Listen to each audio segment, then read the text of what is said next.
Hello, ladies and gentlemen, dear students, pun lovers, how are you doing? Today, I'm going to teach you a very wonderful lesson.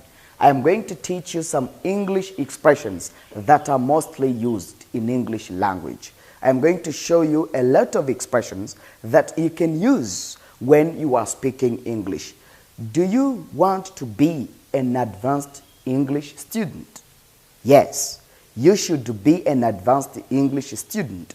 By learning these expressions are going to improve your English level because they are very important when you are communicating, when you are speaking English in front of people, or when you are together with other people who speak English. Better to use these kinds of expressions. Ni byiza gukoresha izi mvugo zisa n'iziri hejuru iyo watangiye kumenya ururimi rw'icyongereza kugira ngo utakomeza kuba uri umutangizi nyine. Do you want to stay there in beginning level?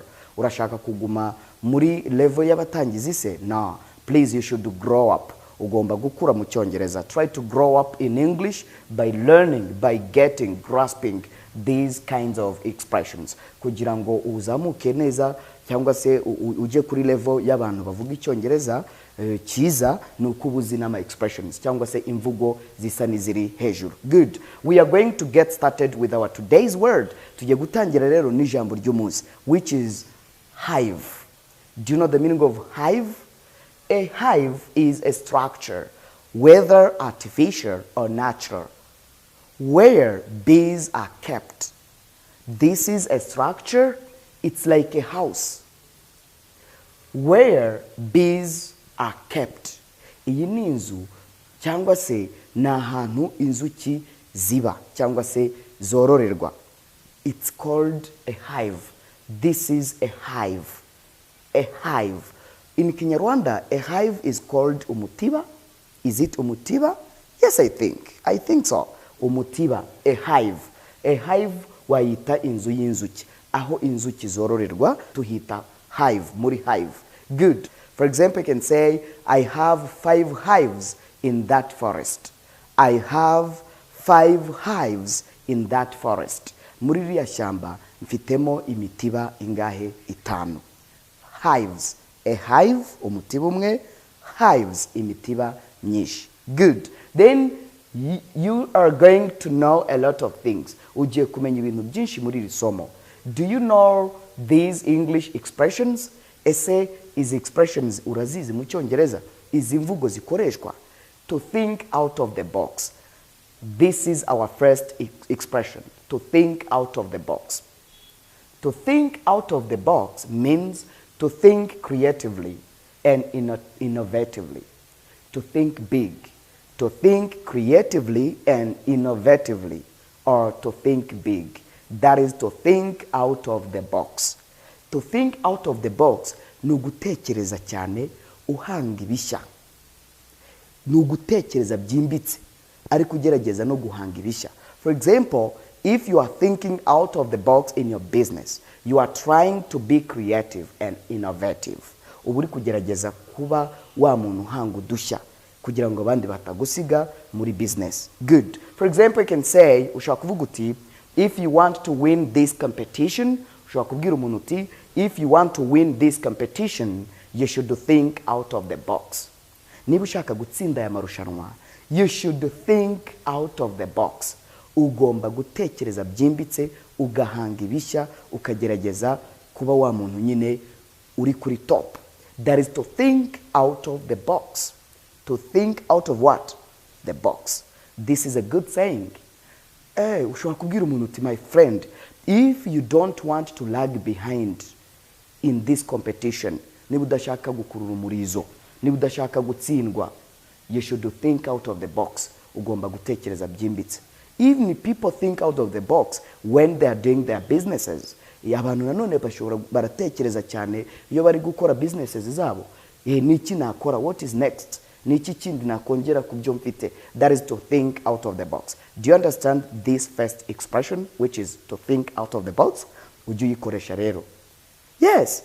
Jya ukoresha iyi mvugo, to think out of the box. Ushobora no kugira umuntu inama, ukamubwira uti, if you want to be rich, niba ushaka gukira, please think out of the box. tekereza ibintu bigari, tekereza ibintu byimbitse biri bya kure, kandi ushyiremo innovation mu byo ukora, ushyiremo uhanga udushya. That is to think out of the box. Good. Then to get the ball rolling. To get the ball rolling, it is an expression that is mostly used.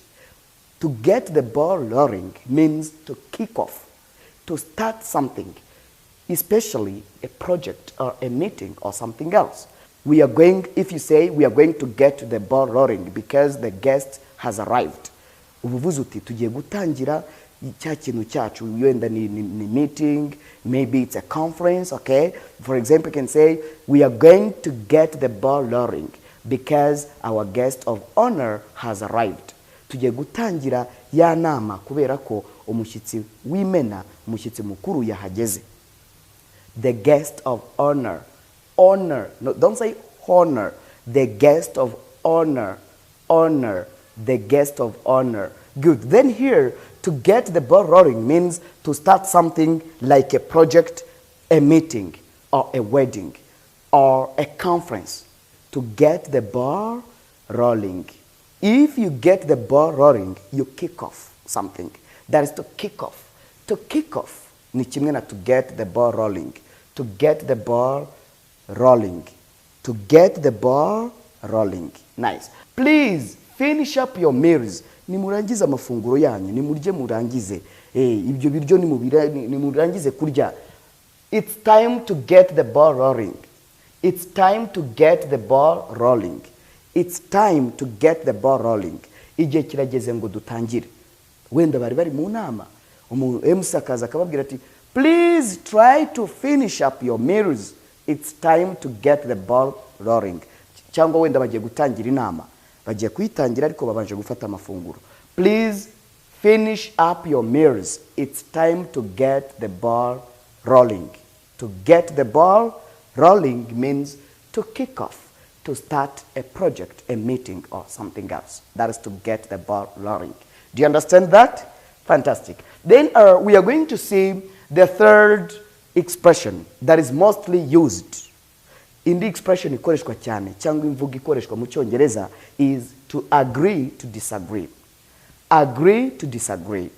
To agree to disagree means to accept because neither of you is going to change the opinion or opinions. Do you get it? To accept because neither of you is going to change the opinion.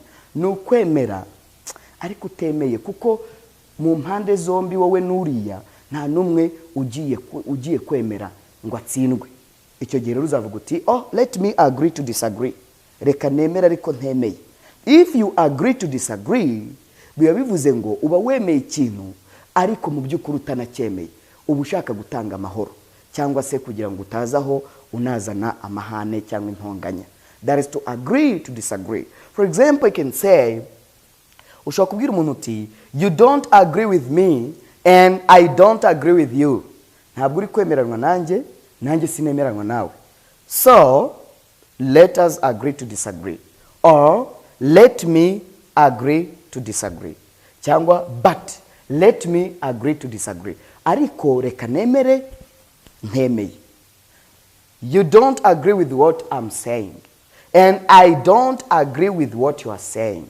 So, but, hano washyiraho ariko, kubera ko kugira ngo tutaza kurwana, let me agree to disagree.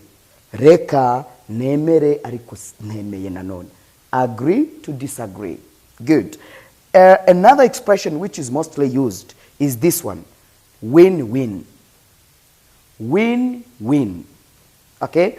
For example, I can say, this deal is a win-win.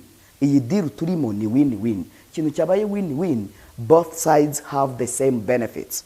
Win-win is a situation where both sides, the two sides, have the same benefits. Aho sides zombi, impande zombi zifite amahirwe angana ku kintu. For example, you can say, this business is a win-win. There is no boss here. Nta mu boss dufite hano. Ngo azatwara amafaranga menshi twebwe dutware make. Our business is a win-win. Business yacu buri wese azabona shares zingana, imigabane ingana. buri wese azabenefitinga bingana na mugenzi we. Win-win. Win-win is an expression that is used when you are saying that a situation is the same or both sides have the same benefits. For example, this is, yes, let me read this so that you can understand it better. This is a situation in which each side benefits. Ni situation aho side yose ya participatinze muri icyo kintu iri buze kubona amahirwe angana n'iyindi ya participatinze muri icyo kintu. That is win-win. For example, you can say the deal that we had yesterday was a win-win deal.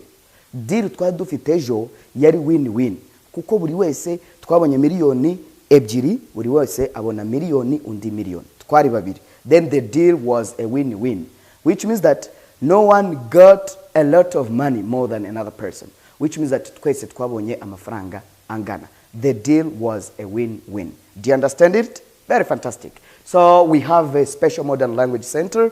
It's a school which can teach you English very well. You should come and learn English in this school. We